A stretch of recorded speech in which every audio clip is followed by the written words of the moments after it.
Hi guys, it's me, Joseph again, and for this vlog that's dedicated to the fabulous TV show Dragon Ball Z, I shall be covering the 9th episode of Season 2 of this show.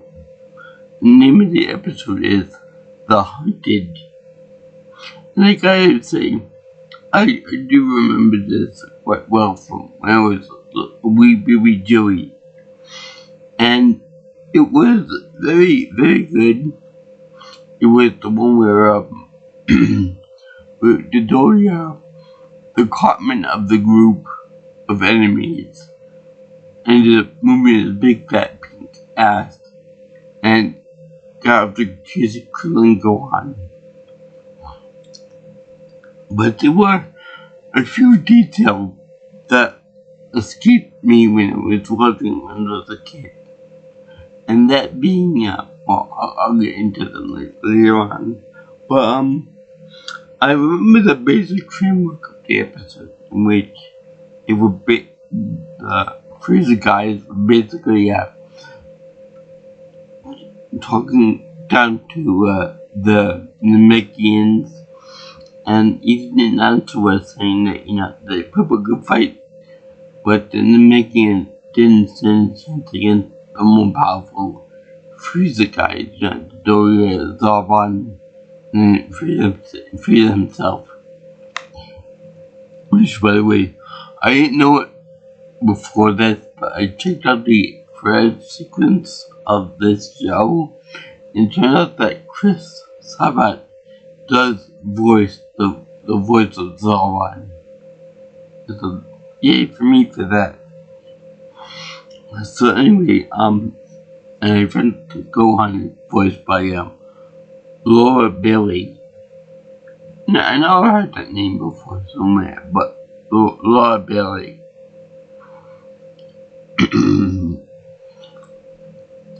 So anyway, they the Freezer guys beat the crap out of the Namekians, and now it's time for Dodoria to go over there to beat the main guy, the main elder, Mori, which besides being the guy that does the the "You are not the father." The father, he's the older from one of the Namekian villages. Now, I remember this guy by name because he survived, when he was raised back with the Dragon Balls. They were all called him by name.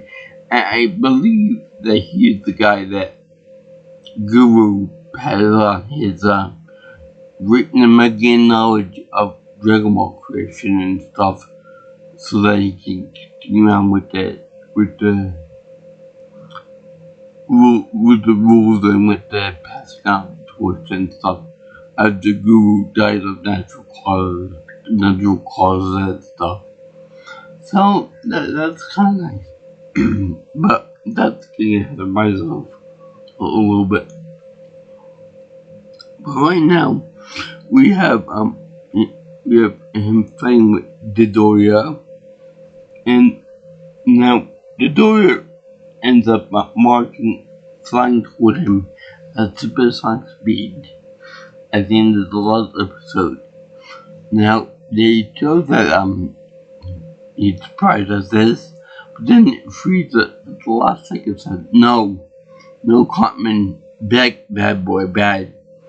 So then he goes up to the younger guys, the defense guys for Namek.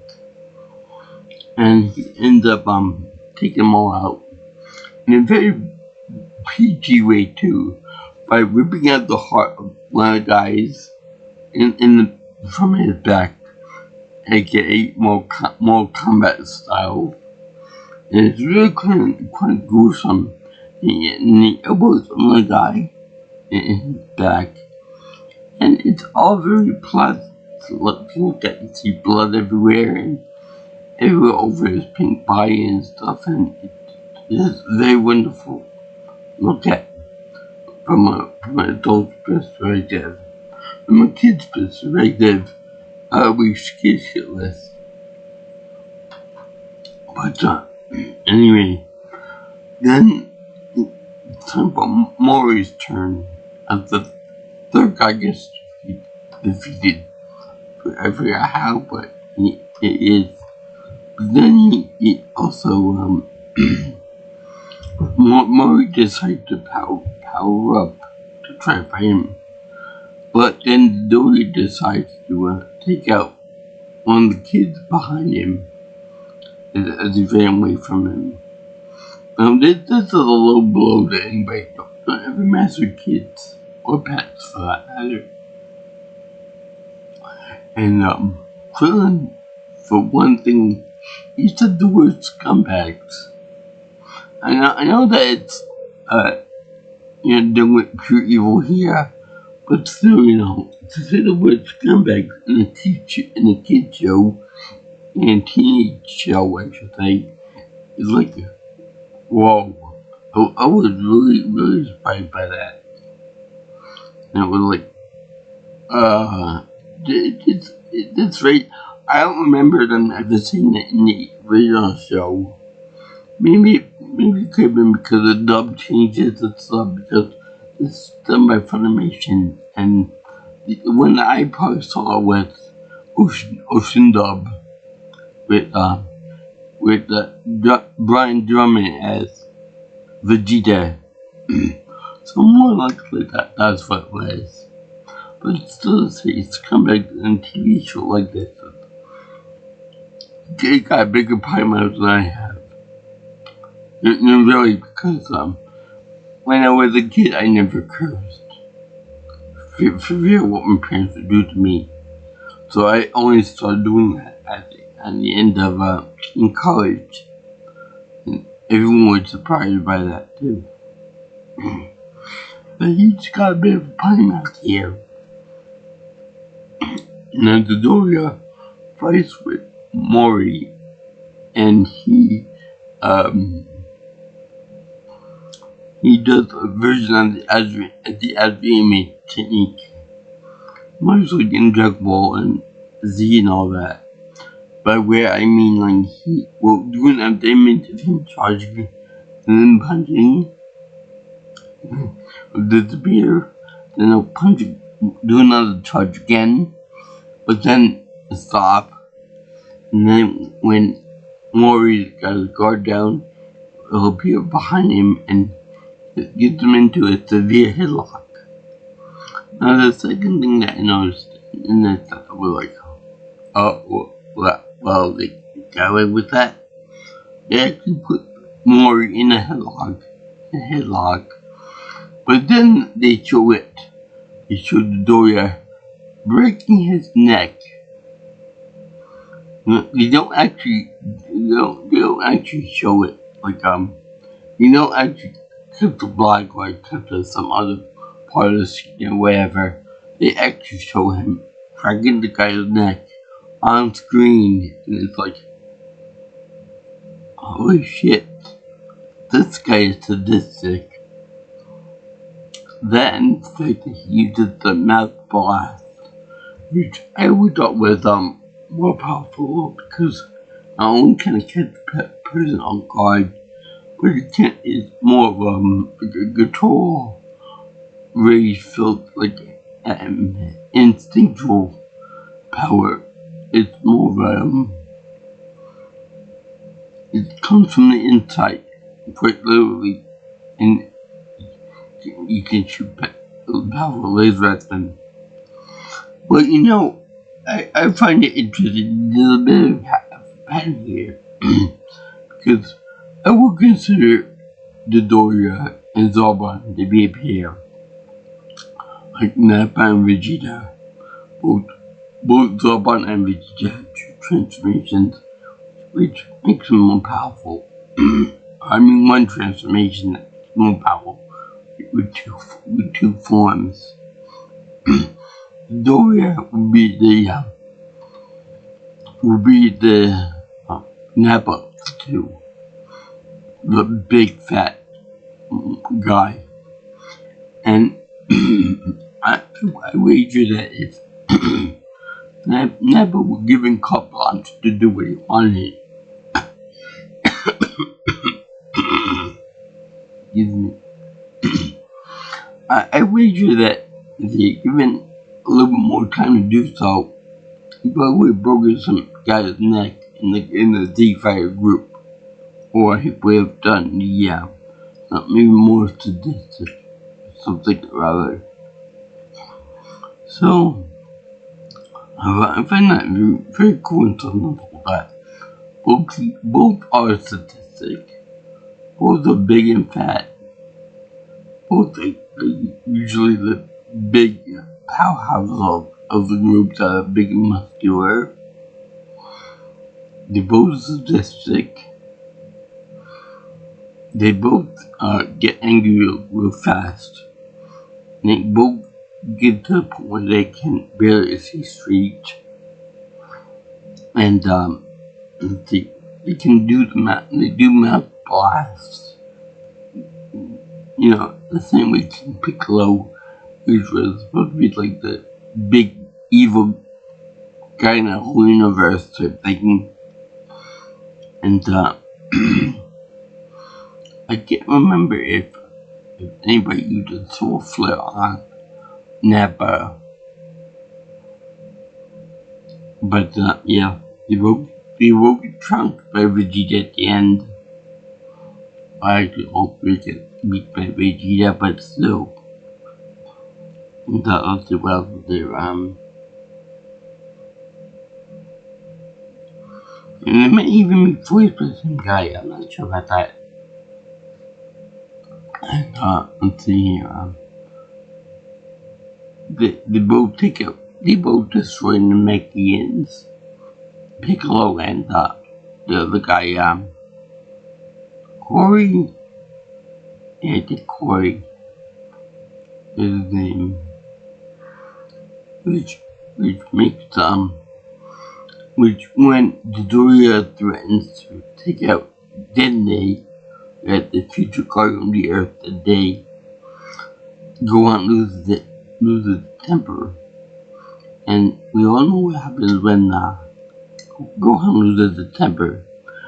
It's time to take a big punch at a big pink happy sack. If they headbutt a few people,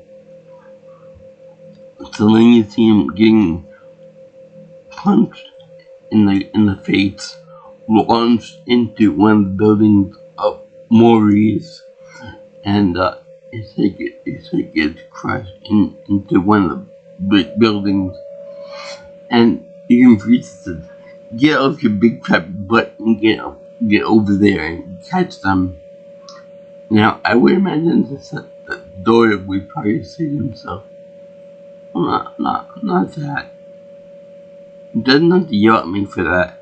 I'm sensitive about my weight. To which he goes up to the two guys. I remember this part. I remember it well, but there was a big pink mask with spikes on his head, chasing out the two good guys, and they were carrying Dede, who was unconscious at this point. Now, Krillin ends up using the soul flare to dissuade the Dory from chasing them. And, after the Dory shoots a laser blast at them to slow them down, he can chase them and get them and eat them for all intents and purposes.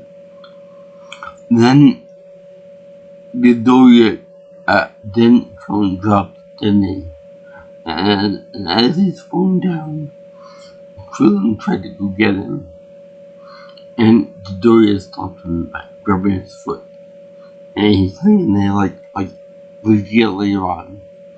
But he's holding them. This is where the honor comes into Trump's character, because all this time I was like, and they're making his phone to the ground. You can take it and do it any way you want to. Go for his heavy sack, his Dragon Balls. Kick him there, punch him there, something to let him go, to make him let go of you. But no, he does the unhold against his headbutt his chin or something like that. Make the door let go. He can't reach him in time, so Gohan saves the kid anyway. And then they escape, but they hit the soul flare. Now, I have to admit, okay, when Mori pitches the Dragon Ball, and right before Frieza sticks the door on him, he's like, okay, I'm gonna torture you to get Dragon Ball, but give me Dragon Ball. Now, I assume that the Namekians would have the balls inside the houses. It kind of a little bit of sense, right? But no, he doesn't have it. So he has it on the ground outside somewhere, where anyone can see it. Doesn't make much sense, but whatever. Also, I noticed that the Namekians look like Brussels sprouts that any hate cover gotten it on them. So that would be the funniness. That and the fact that they only drink water, it's hilarious to me. But then Frieza told Dory to kill him anyway, even as they gave him the information about the other Dragon Balls and the other villages everywhere. That's when the Dory decided to kill Mori. So the two guys hide out in like a cave area with the kid, with Gohan, and the Dory left to go in a street line looking for them. Now, we also cut back to what Goku is training under 20 times gravity. Now, the funny thing is that Dr. Breeze built the spaceship to handle 100 times gravity and 100 times normal gravity. But what you forgot to account for is the equipment that Goku uses on a daily basis, being suitable for that level of training. Case in point, Goku doing a handstand command with push-ups, in which he pushes up and down on that while he's upright like that, and the 20 times gravity. When he's doing that, he's the dumbbells that he has set up, they come apart, they come off the hinges. They come off the rack, which is a big, major safety hazard, especially at 20 times gravity. You could anyway be looking at 100 times of gravity, or even like a 40 or 50 times gravity. That there is a safety hazard, because when runs over Goku, he jumps over it, and then the other one knocks him in the head. And in another instance, another one hits him over the head. And it's like, ow. I never had that happen to me before. Women, that hurts like a bitch. And then the two barbells, the heavy barbells, crash into the side of the ship. No doubt leaving a hole in there. Now, the funny thing is that the ship's hull is like, maybe about the width of my game case here. Let's see. The indentation that the ball made in it, something like at least this thick, about 2 or 3 inches thick. So that would mean that it's like about 3/4 of the way there, means solid. So that's gotta take a little bit of integrity away from the wall for the unit, in space travel and stuff. I'd imagine that you need all the whole integrity that you can get for a trip like that.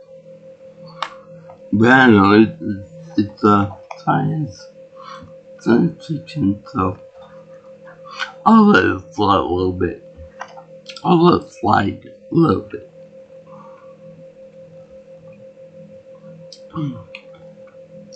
The Capsule Corporation might have been made in Japan, but I think they bought the gym barbells to made in China, or China, those that don't speak Japanese. So yeah, there's a big safety hazard with that. I wonder if all the other equipment is going to become a hazard to go through in the future. But anyway, he's doing his squats. He's doing his control, breath control, like a good little monkey. And it's gonna be a big time for him. So anyway, then we come to when let's see here. They talk about Laban. They talk about Frieza and his love of Dragon Balls and what he's gonna do with them. Now, I already bitched about how Frieza's lazy for not walking or flying or whatever. But there's another good question. Where did the idea for Frieza's horns come from? And I know that Akira Toriyama designed Frieza of his own fears as a kid, but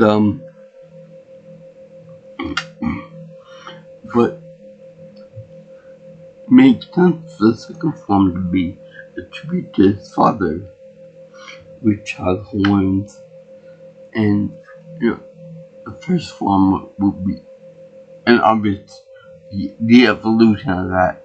But then the third form doesn't need that many horns, and the fourth form, Frieza, doesn't have horns at all. No, does anything else after that.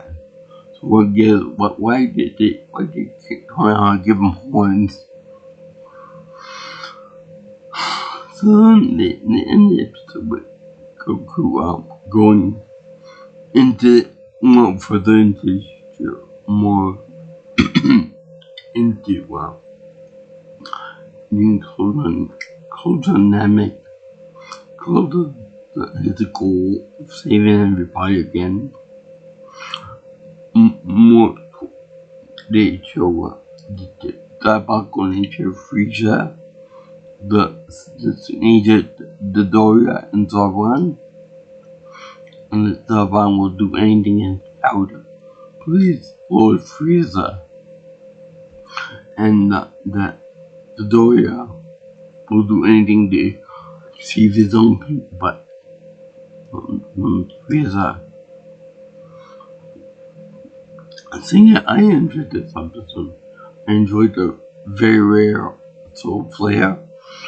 I like the idea about Krillin using it as a serious attack instead of just joke of him using it to shine off his head to gather energy for it. And I like the fact that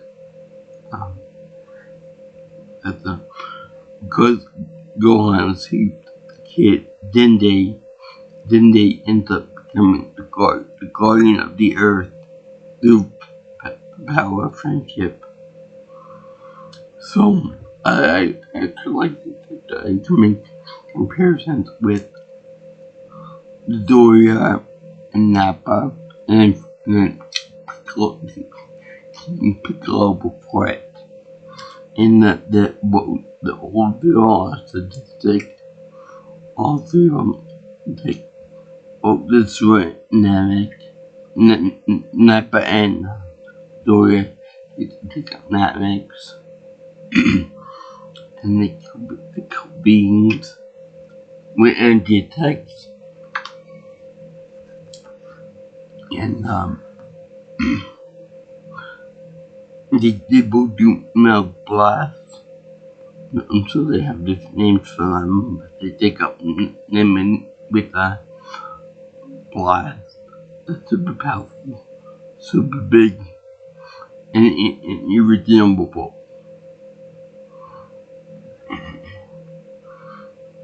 And let's see here,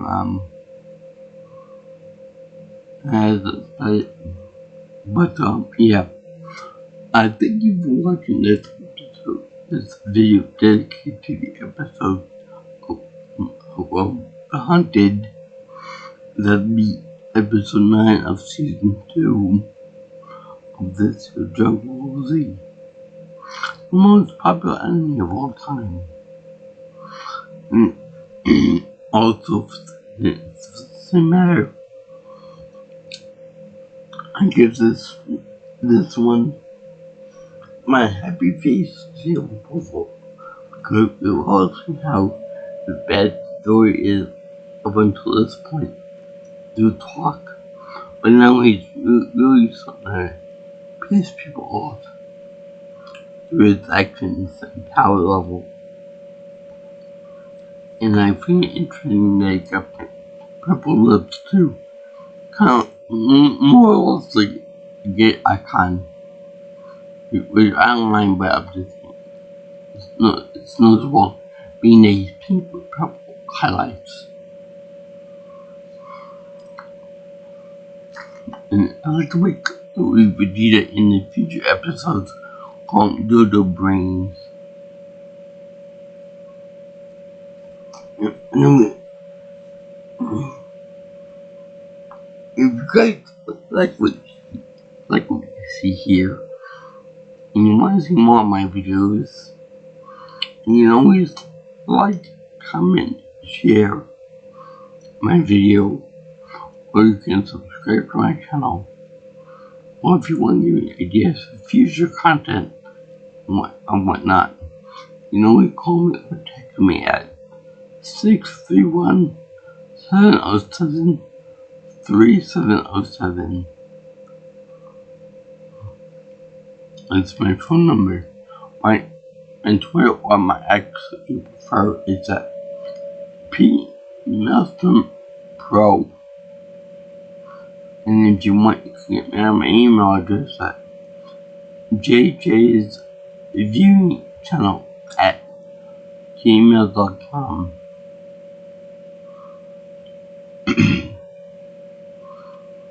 So, I assume anybody that likes the show, and I would like to pay tribute to Kira, Goku, and the Holy Kamehameha. Amen. This show is good, it's wonderful. And I recommend this episode because in 10 days, even though I didn't know with him at first. I like the ruthlessness of Frieza and his men. And I like the way he's doesn't tell him to kill be as the story becomes, but he just says kill them all. So I like that. No witnesses. So peace out, my brothers and sisters Aloha. I'll see you in the next one. All you girls that guys in internet land.